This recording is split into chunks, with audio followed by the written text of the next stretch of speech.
Kuludu sanibona ninjani niyaphila let's hope niyaphila guys. Nangu umfoka Mkhonzi uyanibingelela. Ngiyabonga kakhulu ukuthi nibe khona la nizomamela engikukhulumayo la kulama video engiwa-uploada. Ngiyabonga kakhulu guys ngokusupporta le channel. Ake ngamukela ama new subscribers to this channel. Njengoba sesingaphezulu kwa 3700 sibheke ku 3800 manje, okusho ukuthi asimile siyaphambili. Ngiyabonga ngama new subscribers to this channel. Ngiyabonga kakhulu guys kinonke nisubscribeile kule channel. Ngiyabonga nani eniviewayo ningaka subscribe, ngiyacela nenze kanjalo. Please do subscribe because you do enjoy ukubala, because you do view the videos, which means you enjoy being here, you enjoy the discussions that we have here, and we are enjoying now by part of ama comments. Ngoba ngiyabona nabaphikisanayo nembono yami la, futhi nabangayithandi MK Party bakhona bayaviewa. Ngibona kuma comment section bayayichaza ukuthi basukaphi kumapha amaqembu futhi kungani bela. Shothi ama discussions ake ngithi nje i-objective yale channel kusho ukuthi iyasebenza ngempela, ngoba i-objective ukuthi sixoxe vele sonke singama MK, asiwona MK, kodwa uma nje sixoxa ngokwenzeka ezweni lethu kuhle kakhulu lokho. Ngiyanibonga kakhulu guys, ngicela nisubscribe, noma ningamthandi umfoka Mkhonza, kodwa please do subscribe. Ngiyabonga kakhulu. Hey, ziyabuya kwaDukuza, kwaDukuza eKZN kuwa 28 ziyabuya.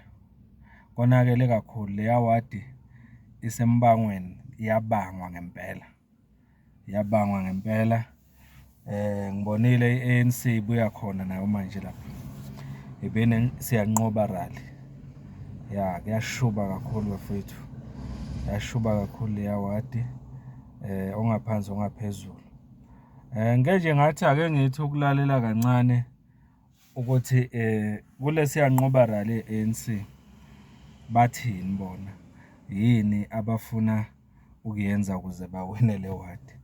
Engikutholile laphayana le nkulumo kaBaba uMchunu, uSenzo Mchunu, ngoba kubonakala engathi bekunguye i-main speaker ye-ANC lapha.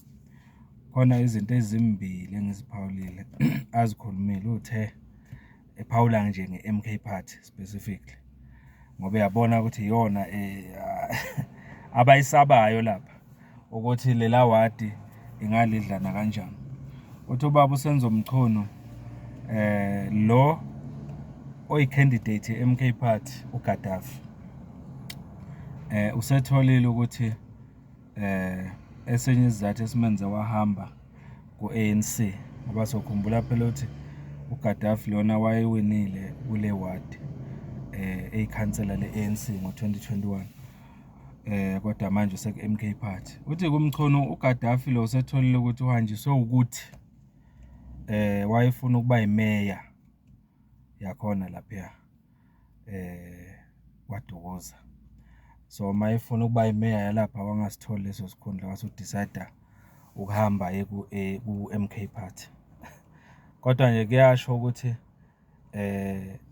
into nje engekho le, there is more angayisho uBaba uMchunu, there is more angayisho. So okunye ke engikuphawulile, uthi enkulumeni yakhe kunamalungu e-MK Party lapha kwaDukuza ahamba aya emzini omunye ugogo lapha, afike amnika i-wheelchair. Mayefika emnika i-wheelchair, kanti le wheelchair bahambe bayoyiboleka somewhere bazokhankasa ngayo la kulo gogo. Kusho uMchunu njalo ukuthi bafike banika lo gogo le wheelchair bashaya izithombe bahamba. So le wheelchair le engathi kufanele ibuyele emuva, but into engixakayo uma ngimlalela kahle, i-wheelchair le yakhuluma ngayo uBaba uMchunu lenikwe ugogo lo, angizwanga mina ukuthi isibuyiselwe emuva kule nkulumo yaMchunu, ngoba ngizwe ngathi uthi uMchunu uma befika kule yagogo bafike bakhuluma ngendaba yale wheelchair. Ugogo abatshela athi le wheelchair le lethwe i-MK kodwa kufanele ibuyiselwe emuva lapho ibolekwe khona. Asazi kuyiqiniso kangakanani lokho, kodwa mina njengomfoka Mkhonza angikholwa ukuthi ikhona into kanjalo. Angikholwa ukuthi kunamakhomanda e-MK angenza kanjalo.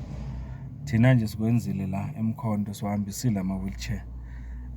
Abanye bazokhumbula enye ividiyo nje ngayiposta la, ngayi-uploada la, siyohambisela ugogo i-wheelchair khona la eMkhonto. Namanje uhleli kuyo le wheelchair. Angicabangi ukuthi kunamakhomanda angenza into enjengaleyo lapha kwaDukuza.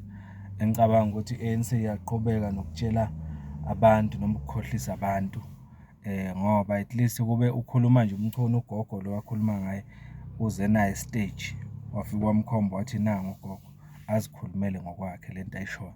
Kodwa sikuthola ukuthi kukhulunywa umuntu we-ANC okubaba uMchunu. Why ugogo engazikhulumela? Why bengamlethanga kule event ababeka kuyo le nkulumo azoyikhulumela? ANC ibhizi iqamba amanga ikhohlisa abantu. Yethukile empeleni, yethukile, isaba i-MK Party ukuthi izolidla lela wadi ekuyiwa kulo kuma-by election. Empeleni sekusele usuku olulodwa, njengoba namhlanje nje kuyi-Tuesday, Tuesday namhlanje, yes, njengoba kuyi-Tuesday namhlanje, sasa no empeleni namhla i-Monday, nginephutha, namhla i-Monday kusele elakusasa ilanga okuyi-Tuesday lodwa, then ngoLwesithathu neyi-2 ziyashaya kwaDukuza. So uyabona ukuthi ziyabuya ngempela kulela wadi. So naku-ke mina engithanda ukudlulisa kuma-MK amahle alapha kwaDukuza. Lela wadi siyalifuna bafethu, kumnyama kubovu kumele silithathe. Ngizwile ngathi kukhona namanye ama-by elections azoba khona koPhongolo, angazi nakwezinye indawo. Ngiyocela ningazise la kuma-comment section ukuthi iziphi ezinye indawo ezinama-by elections enizaziyo. Kodwa ngizwe ngaleya kaDukuza nasoPhongolo ukuthi kuza ama-by elections, and umsholozi uthe ucela ukuthi nakanjani namawadi MK Party ithathe. Sibonile ukuthi sengidlulile kule ANC, indaba ye-ANC sengikhuluma nge-MK Party. Sibonile ukuthi kwi-rally ebeyenziwe i-MK Party lapha kwaDukuza bekukhona ne-ATM, African Transformation Movement, eholwa ubaba lo ngiyamkhohlwa ubaba u-ATM ohola i-ATM. Yes, kodwa nje ngikutholile nge-ATM, ithe i-ATM kulama-by elections akhona ihamba ne-MK Party. Wonke umuntu oyimemba noyilungu le-ATM uyacelwa ukuthi mayefika lapha ku-ballot box afika cross nje ku-candidate ye-MK Party. Yiloko eyokwenza lapha i-ATM noma amamembe e-ATM. So ngithi nama ngikudlulise lokhu ukuthi uma uyilungu le-ATM ulalele la yenza okufanayo. Angigcini ke nge-ATM kuphela. Into engifuna ukuyigcizelela yile ukuthi uma uyilungu la ku-Ward 8, 28 kwaDukuza, uma uhlala kwaDukuza futhi urejistile ukuthi uyovota kulama-by elections azobe khona ngoLwesithathu, hamba laphayana ufika ufake u-cross wakho kuGaddafi. Ngiyakhohlwa igama lakhe eligcwele kodwa ngathi noma uGavenda, ngisakhumbula kahle. Ufike ucross lapha kuGaddafi, uyamazi endaweni yangakini.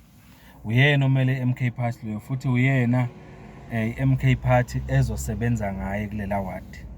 Sizonibonisa kulesikhashana uma nje engalwina uGaddafi lela wadi lase-Ward 28. Lalelani la bantu bakwaDukuza, le isikhathi esikahle sokuthi nibone i-MK Party ukuthi yini ezoyenza from Wednesday ukuya kuma-general local government elections next year. Nibuka ukuthi yini ezobenziwe i-MK Party.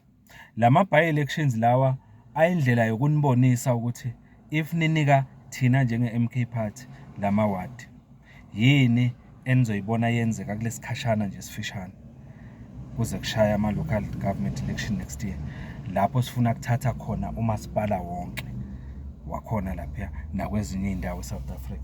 So ngithi hambani niye laphayana-ke, mnikeni ithuba uGaddafi, mnikani i-MK Party. Even noma ungamthandi uGaddafi, nika i-MK Party, because ngeke enze intando yakhe uGaddafi kulela ward.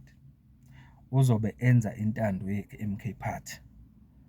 Noma ngabe wena nomzo ukuthi kukhona izinto ezithile ongayithandi ngoGaddafi noma zenza, kodwa mangabe uyovota lapha ucrossa ubuso bukaGaddafi, wokwazi ukuthi uma ucrossa lapha awucrossi kumuntu ozokwenza lento ongayithandi, kodwa ucrossa ku-MK Party okuyiyona ezobe itshela uGaddafi ukuthi kule ward naku okufanele ukwenzela abantu.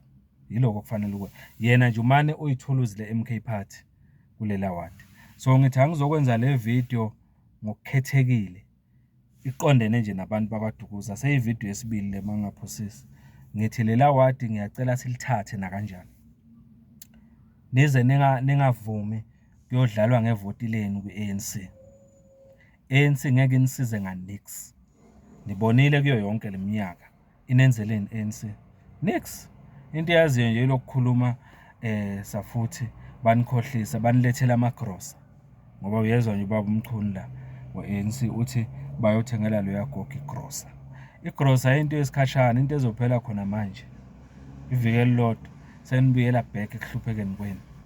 Thina sifuna ukunika into ezohamba nani iziyofika esizukulwaneni senu. Yiloko okufuna umsholozi. Umuntu omnyama usenkingeni ucindezeleke ngenxa ye-ANC esifake kulolitako esikulo njengamanje. Bakhohlakele bahlangane ngisho nabacindezeli bomuntu omnyama sikhuluma yini ongayilindela kulabo bantu. So ivideo ke leqondene nani bantu bakwaDukuza specifically. Siyacela ngoLwesithathu nge-2 April nivuke niyovota. Ngisho noma ngabe mhlawumbe uzwa kubuhlungu inyawo noma uphethwe ikhanda, zama ukuthi cross yakho uyoyifaka kodwa lapha na kanjani ingene ku-MK Party kuze kube noshintsho.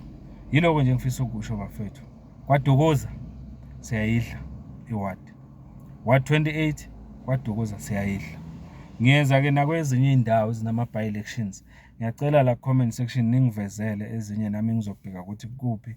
Kodwa uPhongolo sengitholile ukuthi khona ama-by elections ezayo. Ngisazo-check-a ngibuke ukuthi kwenzakalani khona ngoba ngibonile ukuthi ubelapha uSecretary General uFloyd Shivambu no-convener wase-KZN ubaba uWillis Mchunu bebalapho uPhongolo bekhankasa khona. So ngisazothola imininingwane yakhona nakhona ngigcizelela iPhongola-ke is 100 kilometers masisuka la ngikhona mina eMkhondo. Okungenzeka nje ukuthi uma kuwukuthi kukhona mhlampe okulungayo nami ngingayithola sengikhona lapha ngalelanga lokuvota kulela ward. Ngiyobuka ukuthi kwenzakalani mhlampe kuyokhava, kuyodependa kodwa ukuthi amandla avumele nesikhathi. Yiloko nje engakusho.